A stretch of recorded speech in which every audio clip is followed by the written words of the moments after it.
जय श्री राधे कृष्ण। दोस्तों बहुत समय पहले की बात है। एक छोटे से गांव सुवर्णपुर में कमला नाम की एक अत्यंत निर्धन महिला अपने बेटे आरव के साथ एक मिट्टी के बने छोटे से घर में रहा करती थी। कमला गांव के अमीर घरों में खाना बनाने और साफ सफाई का काम करके किसी तरह गुजर बसर करती थी। एक दिन कमला ने अपने बेटे आरव से कहा, बेटा, पास के मोहनलाल सेठ की दुकान से थोड़ा राशन ले आ। अगर वे पैसे मांगे तो कह देना कि अगले महीने चुका देंगे। आरव ने कहा, ठीक है माँ, मैं अभी लेकर आता हूँ। वह तुरंत मोहनलाल सेठ की दुकान पर गया और बोला, काका, माँ ने थोड़ा सामान मंगवाया है। उन्होंने कहा है कि पैसे अगले महीने दे देंगी। मोहनलाल सेठ गुस्से में बोले, क्या सोच रखा है तुम लोगों ने? कोई भी चला आता है उधारी मांगने। उधारी की वजह से मेरी दुकान बंद होने के कगार पर है। पुरानी उधारी भी बाकी है और अब फिर से मांग रहे हो।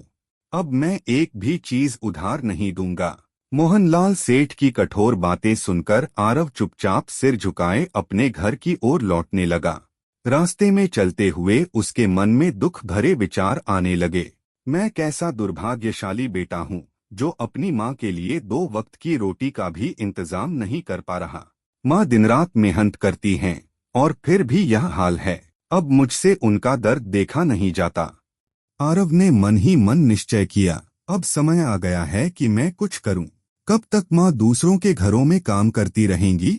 अब मुझे अपनी जिम्मेदारी उठानी होगी। तभी उसकी नजर सामने से आते हुए एक संत महात्मा पर पड़ी। वे थे योगेश्वर दास। उनके चेहरे पर दिव्य तेज था। उन्होंने आरव को रोककर स्नेहपूर्वक कहा, बेटा, तुम्हारे चेहरे पर इतनी उदासी क्यों है? क्या बात है?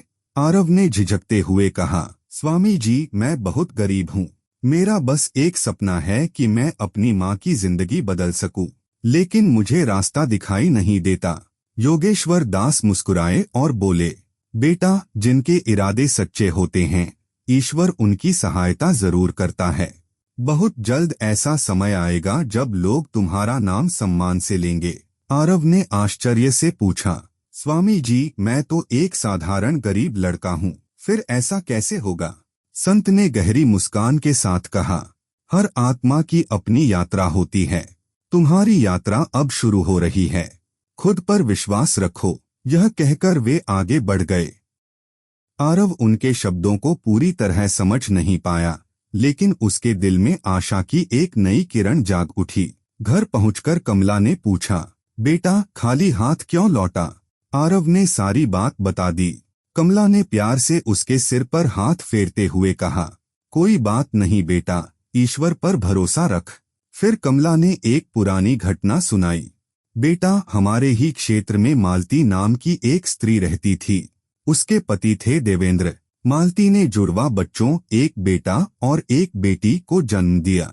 बच्चों के भविष्य के लिए उसने संत योगेश्वर दास को बुलाया। संत ने ध्यान लगाकर कहा, तुम्हारा पुत्र बड़ा होकर अपनी जुड़वा बहन से ही विवाह करेगा। यह सुनकर मालती घबरा गई। डर के कारण उसने अपनी बेटी को मरवाने का निश्चय कर लिया। देवेंद्र बच्ची को पहाड़ी से नीचे फेंक देता है, लेकिन बच्ची झाड़ियों में अटककर बच जाती है। उसी समय एक धनी व्यापारी सेठ महेश दत्त वहां से गुजर रहे होते हैं। वे बच्ची को उठाकर घर ले जाते हैं और अपनी पत्नी के साथ उसे अपनी बेटी की तरह पालते हैं। उनके बेटे का नाम अभिनव था। 20 वर्ष बाद वही जुड़वा भाई बहन अनजाने में विवाह कर लेते हैं। सच्चाई सामने आते ही दोनों गहरे सदमे में आकर अपने प्राण त्याग देते हैं। भविष्यवाणी सच हो जाती है। यह सुनकर आरव बोला, माँ, अब मुझे विश्वास हो गया है कि भविष्यवाणियां सच होती हैं। उसी राज्य के राजा थे राजा आदित्य वर्मा, दयालु और न्यायप्रिय। उनके सबसे विश्वसनीय सलाहकार धर्मवीर सिंह का निधन हो गया। राजा ने घोषणा करवाई कि जो 3 पहेलियों का उत्तर देगा वही नया प्रमुख सलाहकार बनेगा। आरव माँ के आशीर्वाद से राजमहल पहुंचा। राजा ने उससे 3 प्रश्न पूछे। 1, सबसे बड़ा धन क्या है? संतोष। 2, सबसे बड़ा ज्ञान क्या है? स्वयं को जानना। 3, सच्ची मित्रता क्या है? निस्वार्थ भाव। राजा अत्यंत प्रसन्न हुए और बोले, आज से तुम मेरे राज्य के प्रमुख सलाहकार हो। धीरे धीरे आरव अपने न्याय और विवेक से पूरे राज्य में प्रसिद्ध हो गया। घोड़ी के बच्चे का विवाद सुलझाकर उसने यह सिद्ध कर दिया कि सच्चा न्याय वही है जिसमें सभी संतुष्ट हों। आगे चलकर वही आरव राज्य का सबसे बड़ा प्रधानमंत्री बना। कमला की आंखों में गर्व के आंसू थे। उसने आकाश की ओर देखकर कहा, हे प्रभु, तूने सच में मेरे बेटे को राजकुमार जैसा बना दिया। तो दोस्तों, आशा है यह कहानी आपको जरूर पसंद आई होगी। अगर आपको यह कहानी अच्छी लगी हो तो वीडियो को लाइक और चैनल को सब्सक्राइब अवश्य करें। इस वीडियो को अपने दोस्तों के साथ भी शेयर करें। कमेंट बॉक्स में लिखिए जय श्री राधे कृष्ण। तो मिलते हैं अगले वीडियो में। तब तक के लिए आप अपना ख्याल रखें। धन्यवाद।